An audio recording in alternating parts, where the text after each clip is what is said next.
Vishwanath, distinguished colleague in WCG and a serial entrepreneur. Sriram, take it away. Kind of feel like a grad student, you get a lot of experience with working in one of those industries as it like heated up, which is computer vision, particularly computer vision for like autonomous systems and like tracking and localization. When we started out on that, it was at all, and now it's like a key pillar of augmented reality, virtual reality, autonomous vehicles, and I think we're seeing just like a huge spike in like the need for these sorts of like advanced software technologies at like large companies as the pace of innovation is just picking up. So I'll just like quickly give like a run through of my background and sort of contextualize this. So I studied at the University of Texas for undergraduate and grad school. As an undergraduate student, I went through the Eureka program, mentored by Dr. Andrews and Dr. Vishwanath, and then continued on to the MS program, took an interest in computer vision, and we spun out a company called Lynx Laboratories, which was focused on like mobile device tracking with computer vision, so like getting a 6 degree of freedom pose, and then mapping out environments. We worked on that for a couple of years and developed some like great tech around just like really accurate 3D mapping.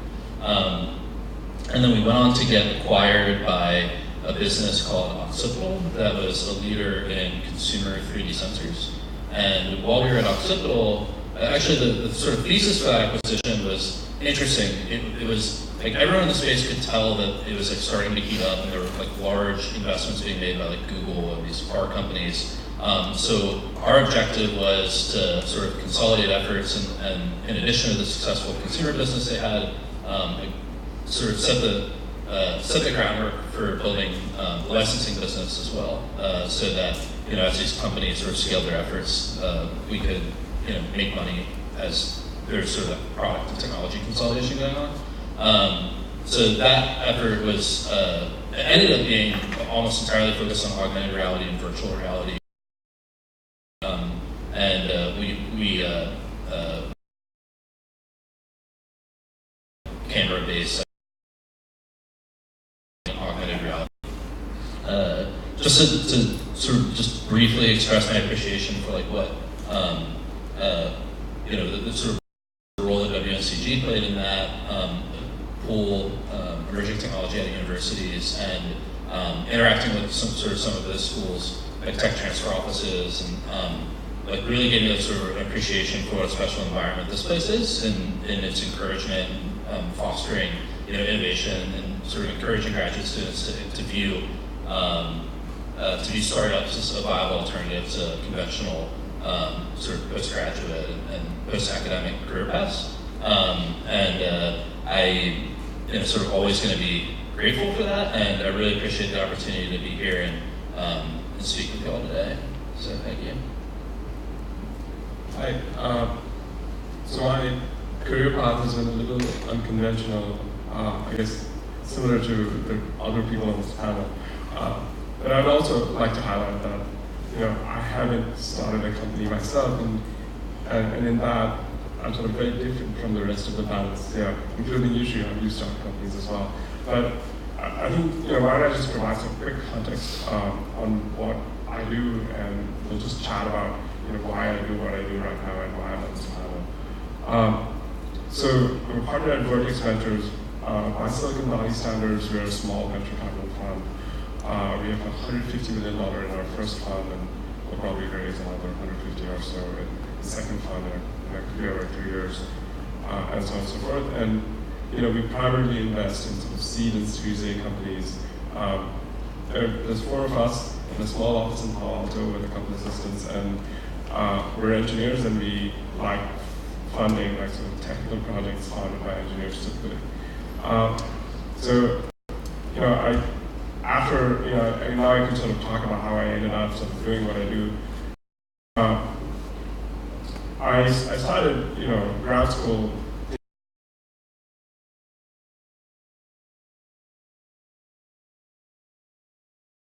Academic. I published pretty extensively.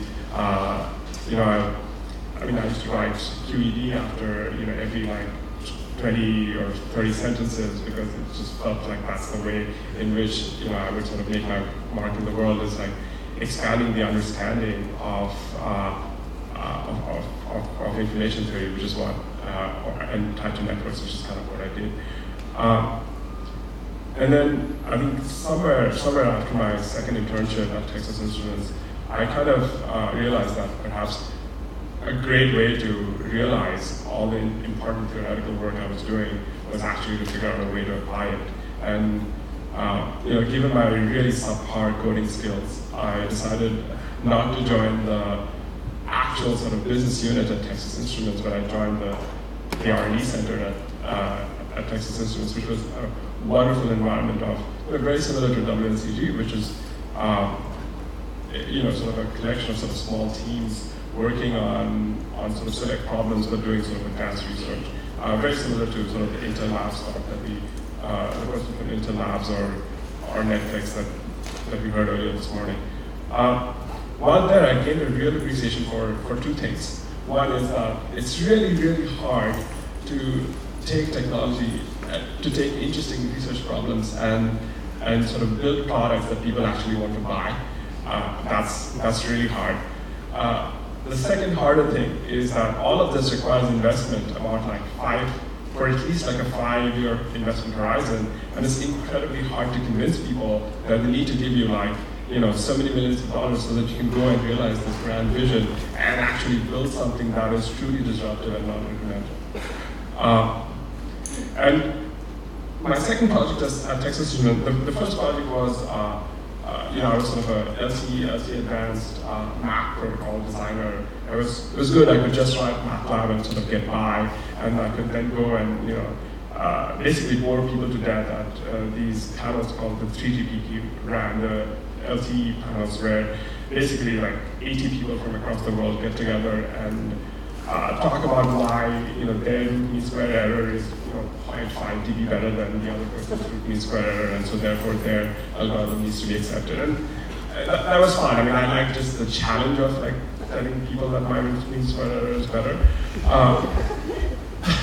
But I decided that I wanted to do something a little more meaningful, and so it was around the time that actually I kept coming. I was in Dallas, and so I kept coming back to Austin, and just to hang out with Sanjay, we grabbed coffee, and I think we got chatting about Bloom filters, which is a work that Mike Mitzenmacher was doing at Harvard, I think, around that time, like 2008, 2009, and it turned out that there was this interesting research problem that dropped into TI. TI is R&D center from Stanford, where Nick McEwen was working on OpenFlow, which is this like radical new way to think about designing networking systems. And Nick, he's an entrepreneurial professor, and we decided that there might be a way to actually, and the current technology by which sort of packets are looked up using TCAN was extremely inefficient and would not scale for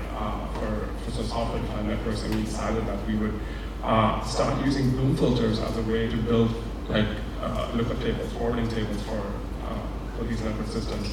We worked on that project for 2 years, and we made a presentation to sort of TI's management, and we decided that like giving $50 million basically over the scope of 3 years or so to a bunch of pocket protector wearing nerds.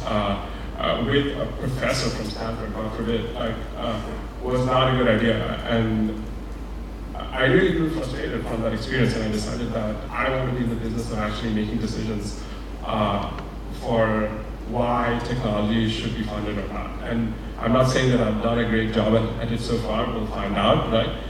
Because the decisions I make today, they bear fruit like 5 or 7 or 8 years into the future.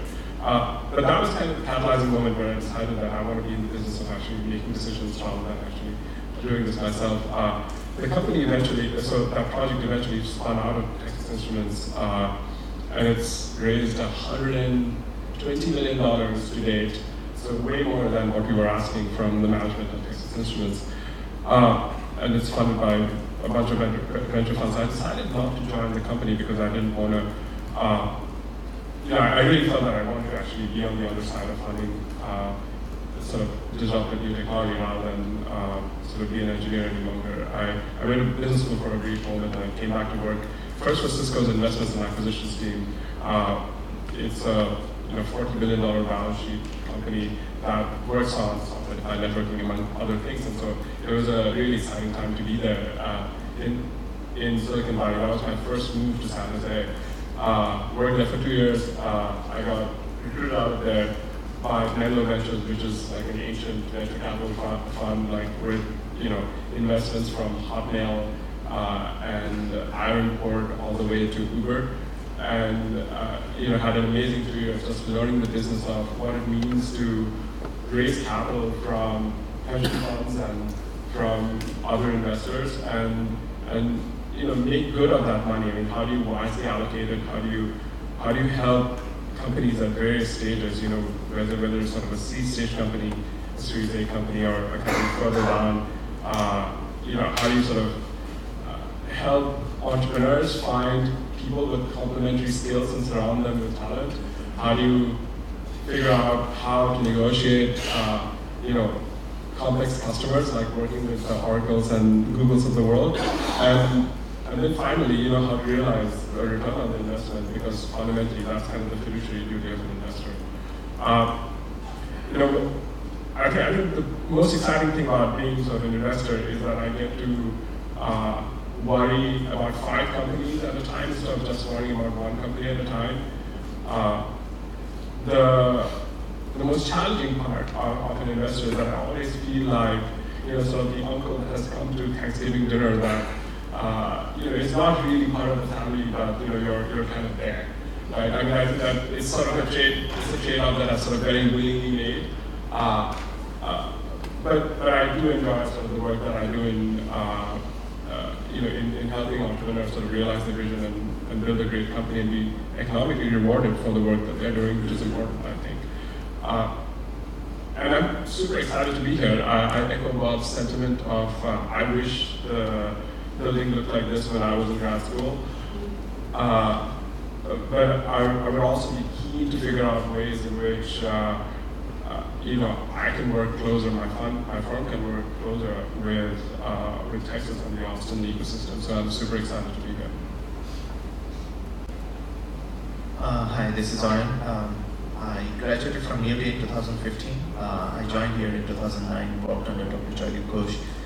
So my specialization is a little different. It's in data mining and machine learning. So since 2013, I have been associated with a startup which is based here in Austin.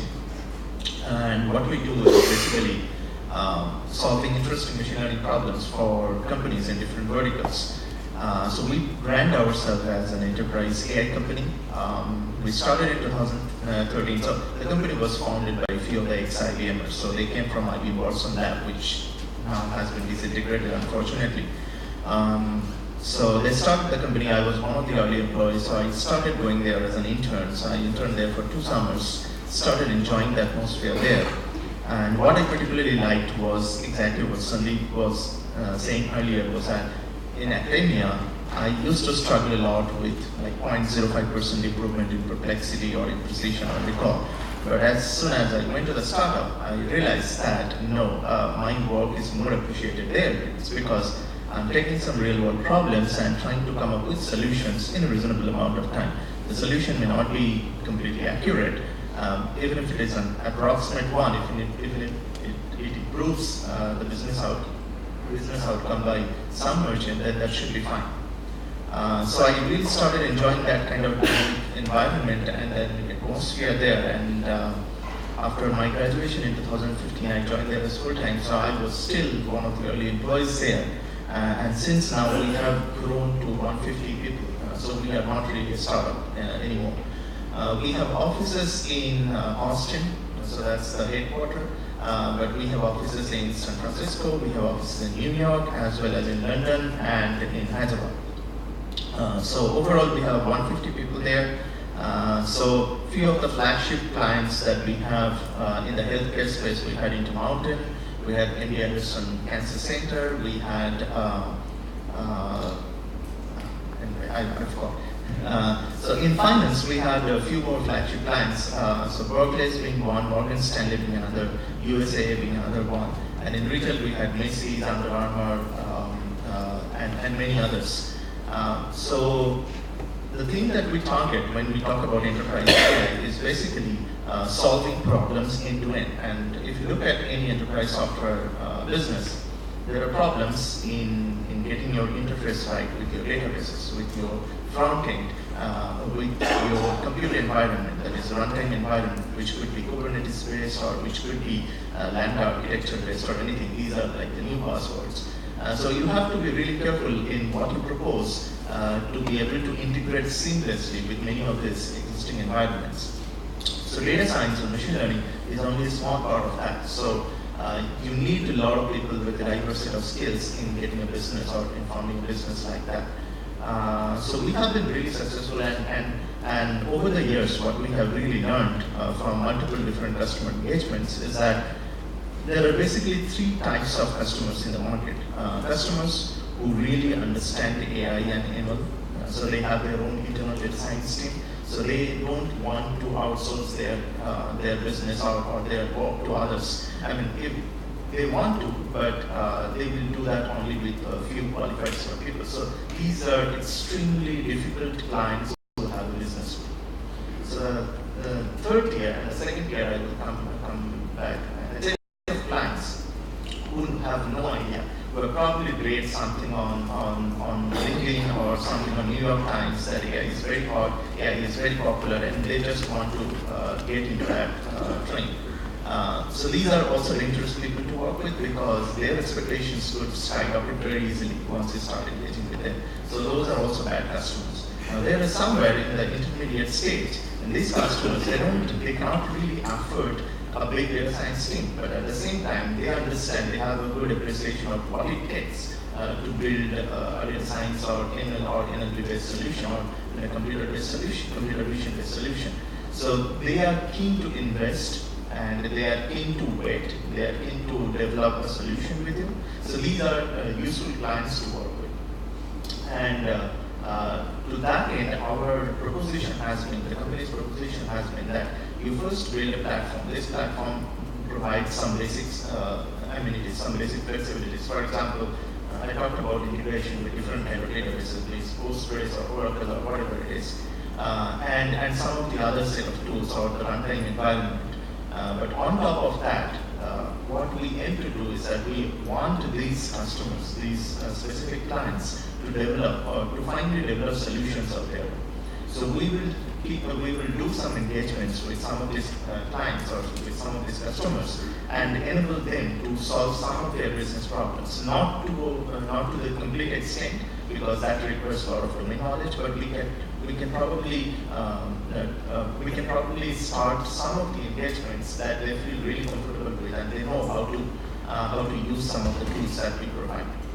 And then our ultimate objective is to enable some of these people, and these are people within the enterprise software business. Like they are like actual software engineers or app developers, and not necessarily data scientists, who can then take some of these tools and develop things of their own to solve multiple business problems. So that has been the company's objective.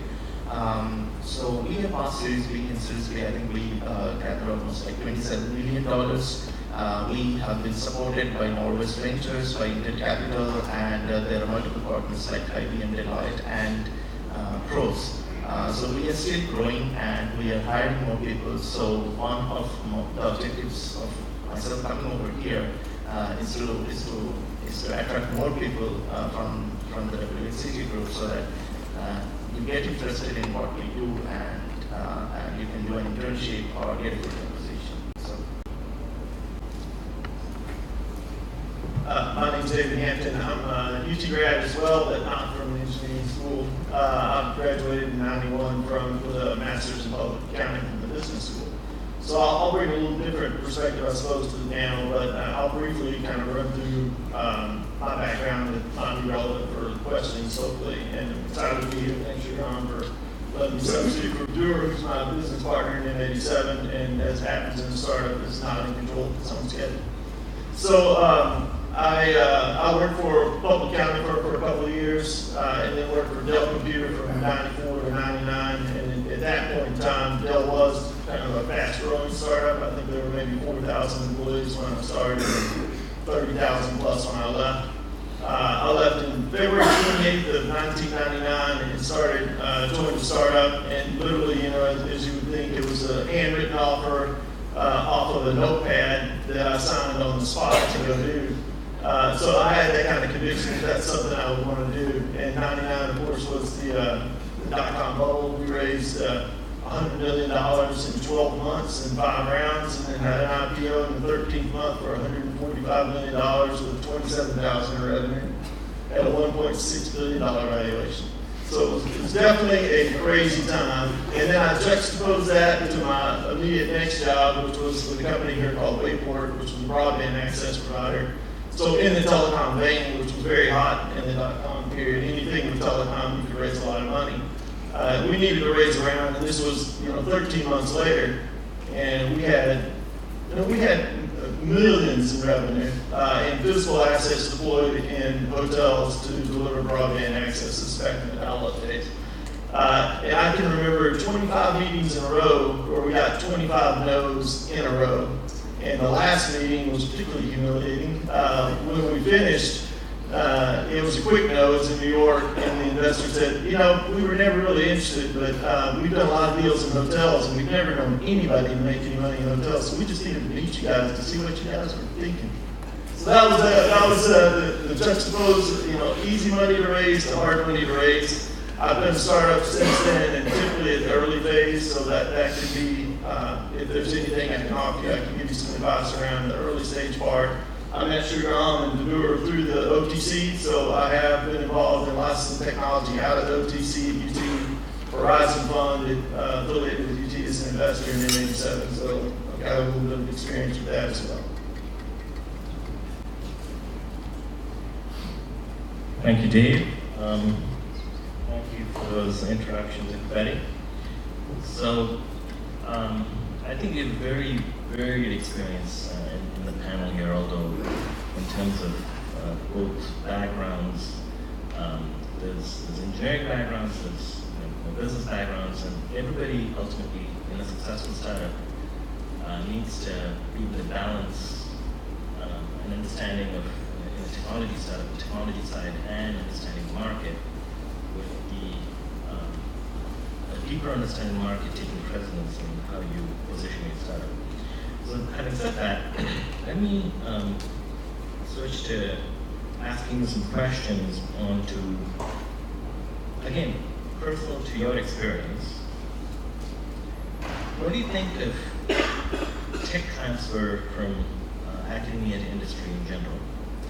And how do you do this in a manner that where you're able to make this easier for entrepreneurs, it makes sense to the OTC, as the case may be, the tech transfer office, and to be able to build a business and be able to fundraise based on this tech transfer. So what is your experience, if any, and what is your philosophy as to bringing ideas from academia to industry?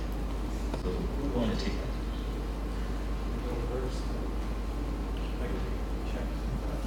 I will tread carefully here.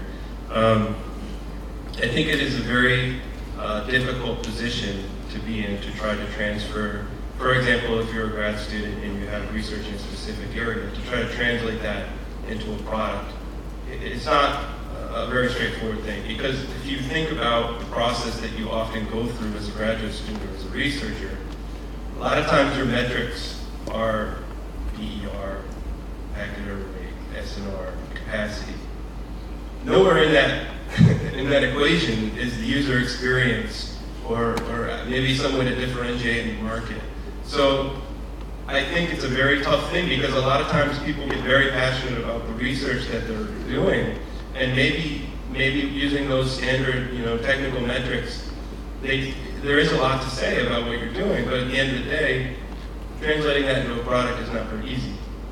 Also, another thing that I've learned over time, especially as it comes to the wireless space, this is not a business where it's very accessible coming right out of grad school. You have to know a lot of people, you have to have a lot of relationships, You have to understand the dynamics of that ecosystem. It's very complicated.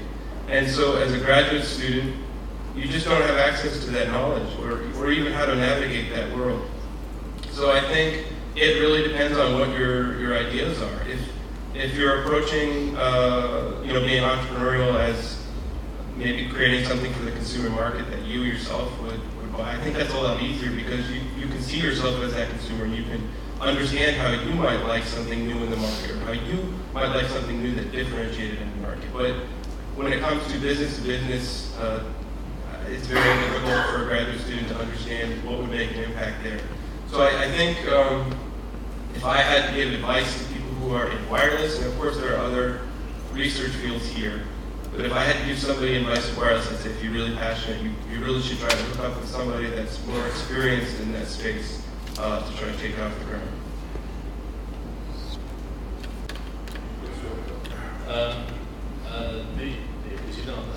Sure. You're taking some out of university. Well, I mean, fundamentally, I think, and I don't know what the numbers are now, but at least 3 or 4 years ago, I think, as I was told, it was something in the order of hundreds of millions, maybe 100 million in research at UT system in Austin, and maybe the tech transfer fees were something like 20 million a year. So there's a huge opportunity, I think, and of course, I'm going to take this from the business standpoint. I think there's a huge opportunity in my commercial career in Austin, and not by design that I've stayed in Austin, and we just relocated in 7 to Seattle. But in Austin, being in the commercial side, the university's been pretty divorced from the commercial community, which is unusual in my opinion, because there is great students here, there's a lot of ideas, and so I'm excited to see people like Sriram. Bob Metcalf was here yesterday, really passionate about engineers starting businesses here, which I think is a great thing. I think the OTC may have been, it's my personal opinion, I have not even really considered the OTC person is here, but it might have been a little complicated at one point, and maybe overcomplicated, try to figure out, it seems like human nature, nobody wants to make a mistake. This could be a big idea. I don't want to be the guy on the university side that signs this deal and it ends up being worth a lot of money and the university doesn't get anything. On the other hand, I just think it got really complicated, with royalties, equity, so forth and so on. So I think there's been a simplification in the model as I understand it, and I think if there hasn't been, that's probably the answer is just, make it really easy and probably straight equity is the right thing, in my opinion. So, I'll just start with 2 things. I think first to echo Bob's sentiment of how, enterprise technology or business-to-business technology, anything where you're not selling something to a consumer is fairly complex and understanding the market is key. I think one thing that I think that, UD could be doing better, and I'm throwing bombs here, so please, reserve your big breakdowns till the end of the session. I think that sort of working with both companies, both large and small, through sort of core research projects, through sharing data. The previous panelists talked about data, and you work in an AI company, and you know that all the best data is actually locked up, within the largest companies of the world. And unless you're in partnership with them, you're never going to have access to that data. So figuring out, creative ways in which researchers can work on that data, I would say that's sort of one category of things that I think it'd be great to see, UT do better. There's certainly sort of more joint collaborative publications, at NIPS or at CVPR, between Twitter and probably some of the West Coast or sort of New York-based universities compared to UT, and I just see no reason for that, to be perfectly candid. And 2, I had the experience of funding an entrepreneur who last year who came out of a university. It was a private school in the South. I won't name the university. And what you see there in my negotiation with them wanted a royalty of like 25% of sort of every revenue dollar generated by this company. And we were like, hey, do you just want equity in the company? And they were like, no, not really. We would really like the revenues, like 25% of revenues. And it was sort of tremendous having to talk to this person and sort of explain to them that you're being, penny wise and pound foolish here. So I certainly think, even public universities on both coasts are doing really creative things like creating special economic zones, if you will, where the IP rules for researchers and institutions working under the aegis of this special economic zone are very different from the IP rules that would apply to the rest of the university, and so the university sort of agrees that they would cordon off research in particular fields within these sort of entrepreneurship-friendly IP zones, so that some of the problems that you mentioned don't occur. And finally, I think that UT has the UT Investment Management Company has tons of capital. To be perfectly frank with you, it's among the most active investors in venture and private equity funds across the world, and in great firms.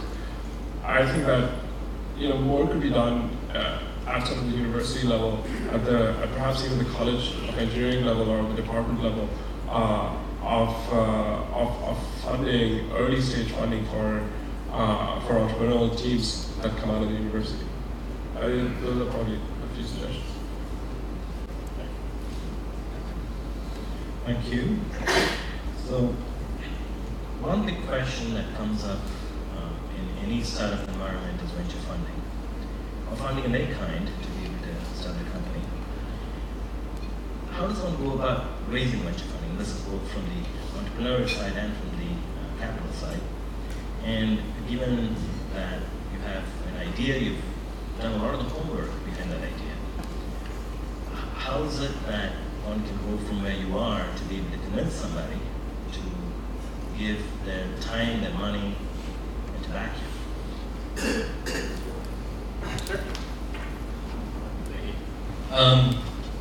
So I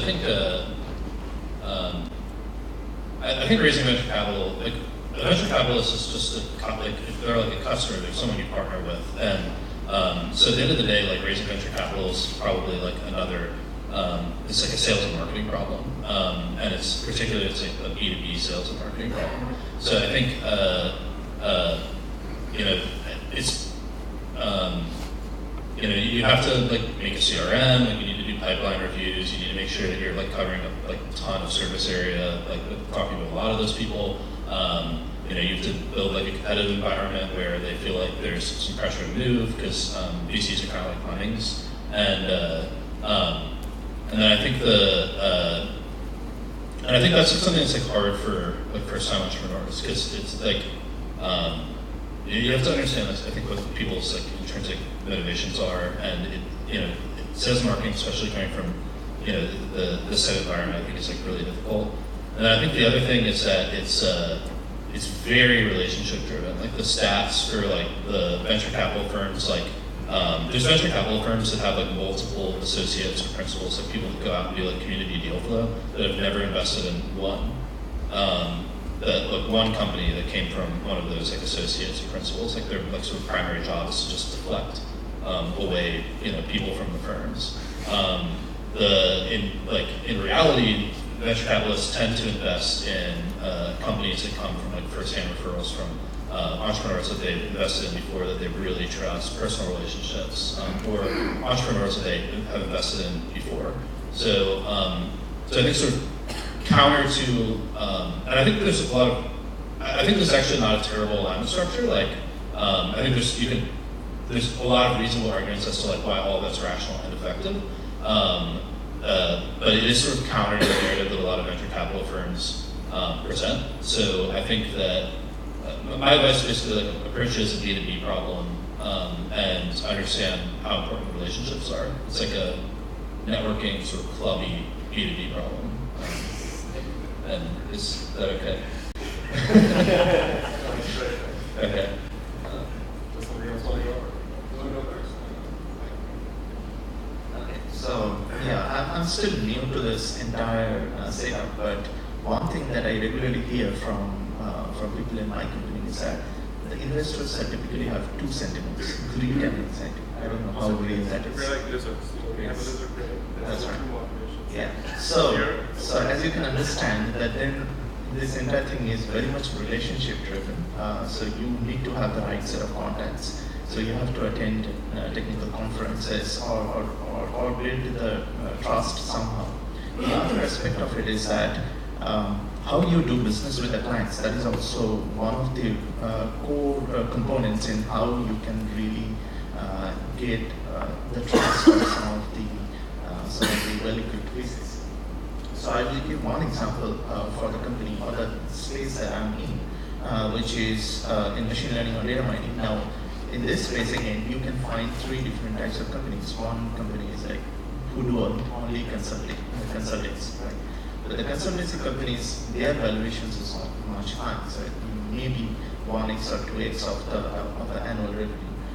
Then you have the platform companies, and in the platform market, there are big giants here as well, which Google, Amazon, and Microsoft, they're all there. Eventually, by the effort of these big giants, all the resources, and by resources I mean the computation resources as well as the machine learning resources, like the explicit models or the trained parameters of the models, this will all get open sourced eventually. So you will not have a play there with respect to this big fish in the market. So your only proposition, your only value will be if you can carve out a particular business problem that you can solve with the existing set of tools in a really nice way so that the users really like it. So then only your valuation of the company will be very high. And then what it really translates to is something called recurrent revenue, and that is something that the investors really care about. And the recurrent revenue is about whether if you have built one single product, how recurrently you are selling it to multiple clients, or if you have different components of your product, can you sell it repeatedly with the same client multiple times? So these are the core components that really increases the valuation of the company and attracts investors. I'll go ahead. I think from my perspective, just a real practical advice again, you've got Sriram, who's a professor who's very active. He can be helpful for sure. You've got other professors, I'm sure, that can be helpful. The way I met Sriram and Vidur was a grad student at the time was through Wilson, which is a tech law firm. If you're going to start a company, you'll need to start a company, and those guys have immense contacts on the VC side, and they're not going to take you on as a client if they don't think it's promising. That's always a good way to go, I think. But fundamentally, I think you're just going to need to be prepared to have a lot of meetings and get a lot of rejections. That's why I told the story about 25 no's in a row. If you don't have a lot of conviction about what you're doing, you shouldn't go to a VC looking for feedback and expecting to get positive validation. That's probably not going to happen. And at the same time, what I see a lot on the engineering side is everybody in terms is super bright and you want to make an A on the exam. This is not you're probably not going to convince somebody that's on no that they should be. You're not going to change their mind and make them say, okay, well now I want to invest. You changed my mind.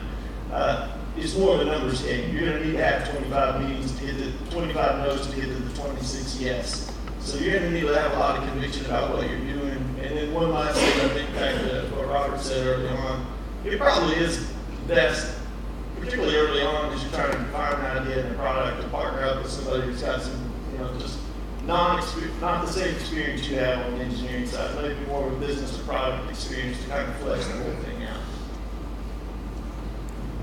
So I'll just sort of cover on a couple of things. So one is that venture capital itself is an extremely ruthless business. We're on our first fund, so in some ways I'm in actually the smallest organization I've ever been in. There's 4 of us, like I mentioned, in an office in Palo Alto. And we're trying to compete for deals against Sequoia or Climber or whatever, or SoftBank. $100-something billion fund. So how do you sort of so the venture business, the way it works basically is that distributions are part of return. So everybody here is an engineer, so this is like 1 out of 10. I'll explain what that means. It basically means that there's no averages. You have to sort of bat for home runs with every team, or at least you have to believe you should have a rational probability that this could be a home run for every investment that you're making.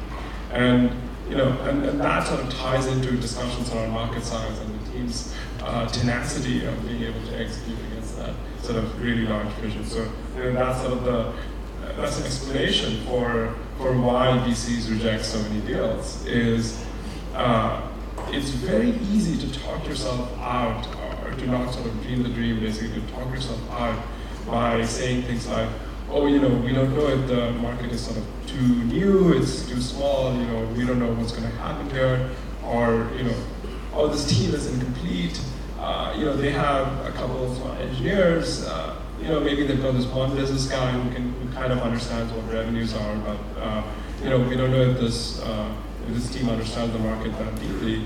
And I think that's entirely rational for sort of venture investors to behave like that, because a typical venture fund would have between 15 to 20 at-bats. There are 15 or 20 opportunities for you to sort of write a large check and own a reasonable, by reasonable sort of between 15% and 20% of the company.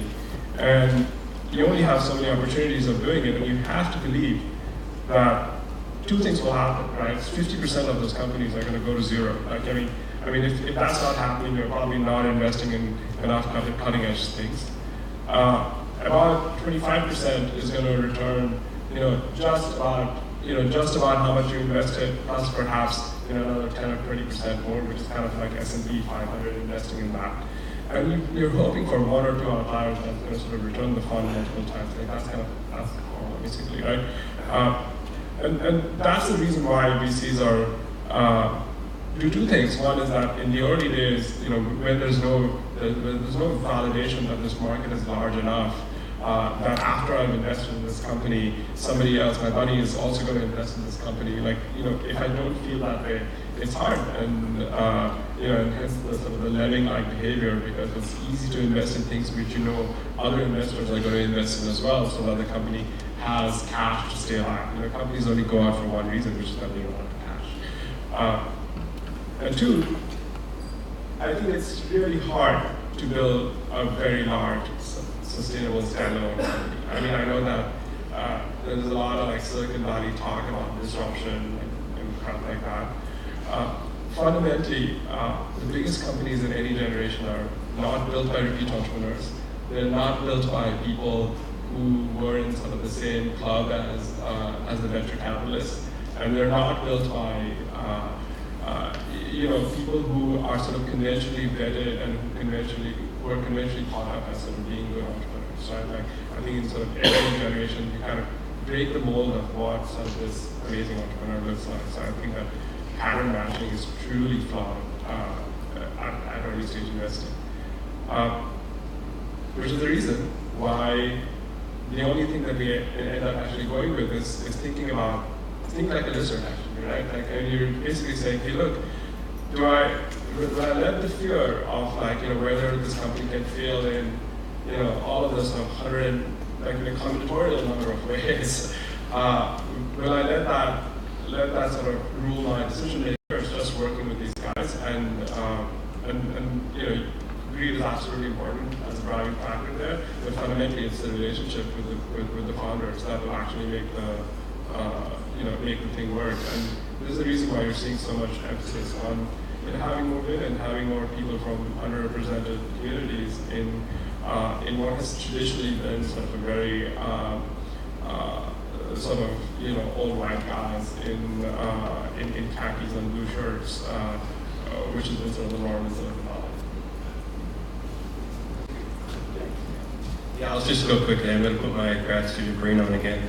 It's just relationships, talk to as many people as you can, have lunch with as many people as you can. You might not think they are important, but it doesn't matter. You should spend most of your time doing it. You can raise the money to scale the team to create the idea that you want. And don't be ashamed, don't get embarrassed, take as many pitches as you can. They're going to say some harsh things to you, it's going to hurt your feelings, you just got to get over that and move on. And that's basically the message I would say. Thank you. I want to do a little bit more in terms of understanding what you would do differently if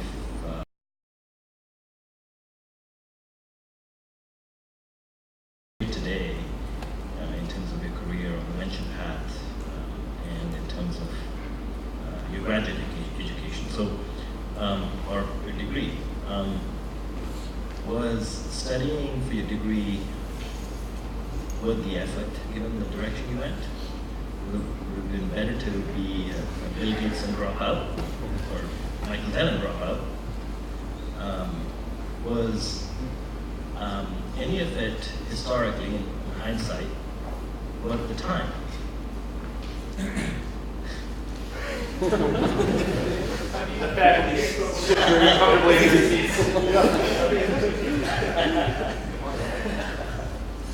So I mean, so firstly, I have sort of deep appreciation for both it. Yeah, it's coming. No, I think I have tremendous appreciation for the intellectual rigor and for hard work, which are sort of the two skills that I carry with me even right now that I learned at grad school. Sriram, you went to IIT, and so IIT, you went to IIT as well. No, good question. But any engineering school in India, you're really smart and you work hard between the ages of 10 or 12 and 16 before you go to college, and then you would basically just sleep your way through college, basically try to make your GPA so you can go to good grad school. And I was not ready for the sheer amount of work that I would have to do, and Sanjay was an incredible taskmaster. And so that's one. Two, I do think that being a technologist and being an engineer helps me immensely in parsing bullshit from not bullshit on a regular basis.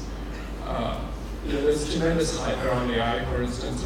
2 years ago, our firm at the time saw 40 pitches of people selling these chatbot companies, these chatbot ideas, and they were like, oh yeah, this is deep learning. You put some TensorFlow in it, and it can just behave like your brother or your cousin, and you can have a conversation with it.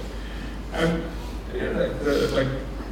you want an entrepreneur to be audacious, and you're just stupid, basically, right? And I think that being a technologist gives you a lot of credibility in actually calling out bullshit. I know if you're telling me that you're using a variational autoencoder, that this has nothing to do with your damn problem. So why are you just talking about variational autoencoders, for instance? So that does help still. So I think it's a really good time to be going into entrepreneurship with a graduate degree, in my opinion, and it's because some of the really exciting areas right now are just really technical. I was a really bad student, and I just can't imagine having been successful at all in the field I was in without the classes I took here, and you see that now. With how hot AI is and robotics right now, and autonomous vehicles, everyone from unrelated fields, people that had startups or selling clothes, are flocking into it, and doing a lot of consulting in that space right now. The people just don't have the relevant background to be starting these companies outside of the main business role, and so I think it's just a really good time to be doing highly technical work in entrepreneurship, and I think you're in a great place to be getting that background. However, one thing I would caution is that you could imagine starting a startup in web search or working on databases without in addition to being a good researcher, also being a really good computer scientist a while ago. And I think that's still true. You have to be a good coder, I think, to be a technical founder of a startup. But I think also that there's other things that you would have to learn. Design is taking just this insane role in new startups of all types, even really technical ones. So people are building their, tools for, or doing all their sort of machine learning training and evaluations, and visualizing it all in React. And so I think there's a really high expectation around design and computer science and sales and marketing. So I think that the bar is really high where it's great to have a technical background, but there's also an expectation of background that you might not learn in this environment. So you might want to find a way to do that.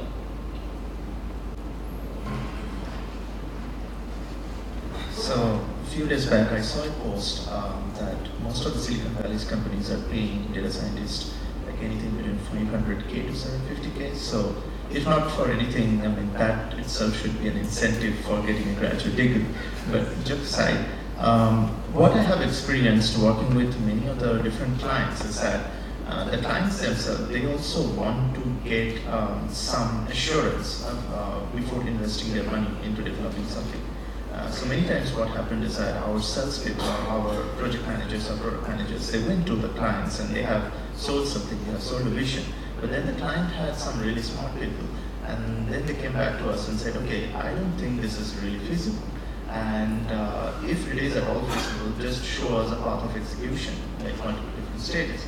And it's surprising when someone like me can step into that process and guide the client that, okay, this is what is really doable, and this is what is not really doable.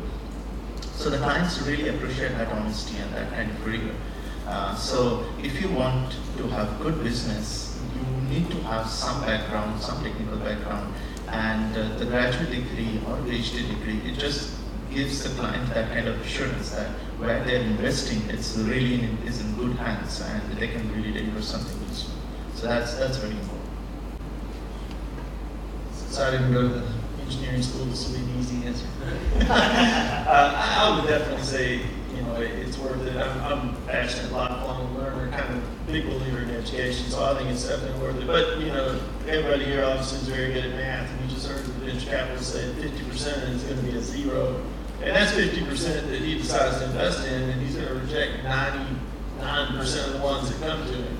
So with the rest of the math, about $500,000 as an engineer, I think it's kind of a no-brainer that you do it. You know, the anecdotes like Bill Gates, I think everybody knows he's 1 out of 7 billion people on this planet. So you shouldn't model yourself on that guy. But as I understand it, you know, when he dropped out, he had a pretty solid business going already. So I don't think he just dropped out for an idea. So, you know, life is opportunistic. If you've got something you've come up with and you're already in school and you're booking a lot of revenue and the product's done, then you might take some time off. But otherwise, I think you'd be wise to finish.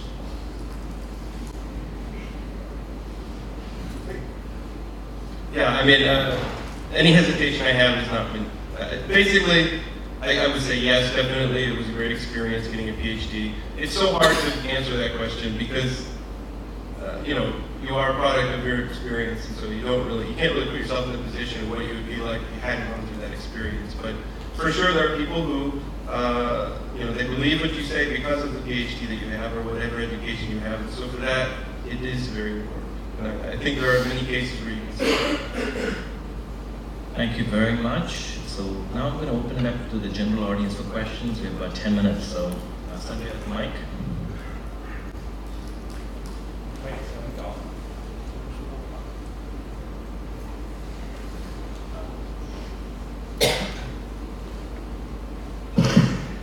I appreciate the focus on the education component and on the entrepreneurship component. I had a startup company for the last couple of years, and honestly, I had to say afterward that there was a real education I came on, where I ended up viewing a startup within my research group as kryptonite. I found that I lost 2 good students, and they went off to a company that does secret stuff, so they can't ever talk to me again. There was a rivalry that was built up between my startup company and my current students. My current students felt neglected.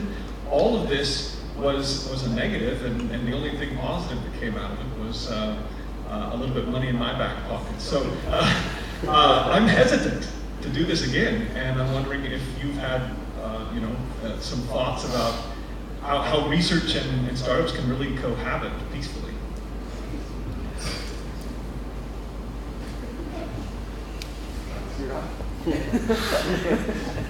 Well, thanks for sharing your experience. I think they are sort of they can counter-indicate each other in cultural ways, and I definitely think that's like a difficulty. However, it's a really special opportunity. Like I'm sure that there is some like really powerful reason that that company took an interest, and I'm sure the tech is really great and whatever they're working on now is like valuable. So like it must be that you made like a serious contribution despite that friction. You know, I think you know, if anything, people that have been through it once and have dealt it, you know, there's such a high risk, like high probability of failure in startups, and they're so difficult, and they create so much friction, just like fundamentally, that I think it's really valuable people that go back despite that. And you know, I hope you don't get too discouraged. But I think I can understand, you know, some of the friction that might arise, but I guess without knowing any of the specifics, right? Like I would just hope that there's ways that we can work stuff like that out, because we really need, you know, good technology and professors that believe in entrepreneurship. And I guess we'll just have to address the problems that inevitably arise, like on a case-by-case basis, to make that work.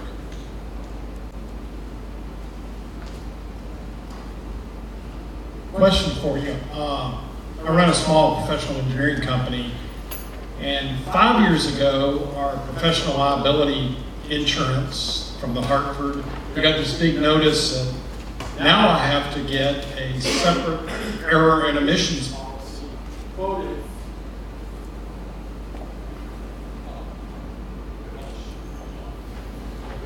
All right. 5 years ago, it was to get a separate error and emissions policy for every single product individually that you had to negotiate through Lloyd's of London. 3 years ago, we got notice that all of the cyber liability for customer data loss, everything else, that had to get separate policies, and it was like 12 separate writers. Last Friday, I got a notice from the Hartford eliminating all things, and I really mean that, all things, having anything to do with autonomous vehicles. How do you view the current liability and risk structure that the entrepreneurs, small businesses and startups are facing today, especially when you're going to get into something like autonomous vehicles, where you are talking about life, safety, you know, public safety issues? So I'll go with this one. I have a very unpopular opinion in Silicon Valley, which is that there are no autonomous vehicle startups. They're just engineering teams who will get acquired by big companies. So none of them is actually ever going to ship. Like there's no startup. And by startup, by definition of a startup is a company that has less than $200 million in funding, and we generate some revenue, but doesn't generate tons of revenue. I think that stuff like autonomous vehicles is definitely a game for the big boys. It's absolutely inconceivable that anybody can do anything more than small beta testing in that market. Now, like Nevada and California will sort of grant you, the NHTSA will sort of grant you waivers to test your vehicles, but make sure that your employees, if they die, the liability is on you. It's not on a permit. Won't be tied if you hit a passerby. But in all of these cases, the liabilities are onerous, and it is for this reason that there is not going to be an autonomous vehicle startup. It's going to be a large company like an Uber or a GM or a Ford who has hundreds of billions of dollars in revenues, or at least in cash on the balance sheet, to be able to weather the financial burden of doing something like that. That's sort of my idea. I've seen a number of startups come out of the university with technologies they were very excited about, but that had very limited potentials for growth or very small marketplaces. I was wondering how you know when a technology that you're researching, whether the right path for it is a startup or whether you should just patent the technology and sell it to someone.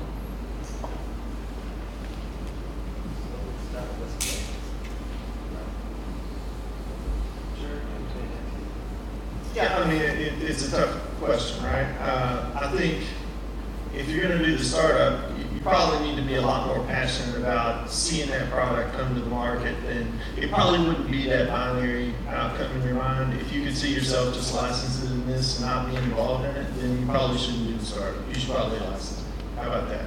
Because it's going to be hard. And no matter how easy you think it's going to be a lot harder than that. It's going to take longer than that. It's going to take 100% of your life for a period of time. So you probably need to be pretty passionate about it. And if it's something that you just can't see as being a product, then you're more likely to do it.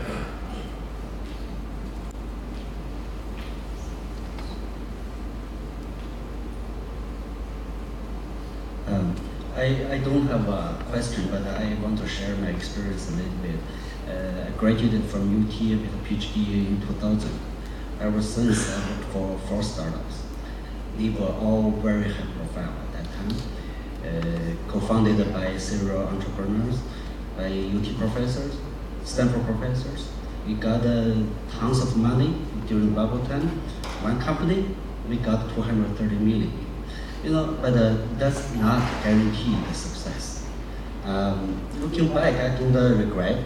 I didn't make money. Half of my career is literally, kind of wasted in terms of money making. But the experience I learned is very, very precious. If you guys invest in me nowadays, I can make sure the success ratio is higher than anyone else. Because I learned a lot from the failure. But to graduates, I believe it's very important to not jump into this unless you are very sure of what you want. Timing and timing to market is the most important part. And you don't want to be deemed as a job hopper later on, because the startup really lasts 1 or 2 years.